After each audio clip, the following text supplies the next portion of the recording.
Halo sahabat pencinta kucing, kali ini kami sedang menemukan kucing yang baru saja melahirkan dan sedang menyusui anaknya. Dan dia berada di semak-semak dan sangat terlihat menyedihkan.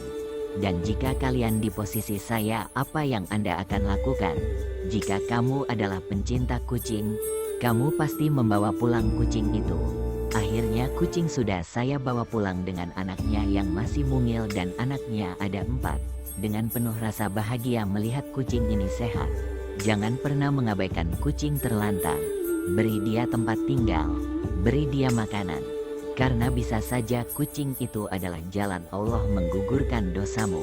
Kucing cantik dengan anaknya yang mungil. Jika kalian suka dengan kucing ini, kalian bisa adopsi anaknya karena kucing sudah terlalu banyak di rumah. Yang minat jangan lupa DM ya.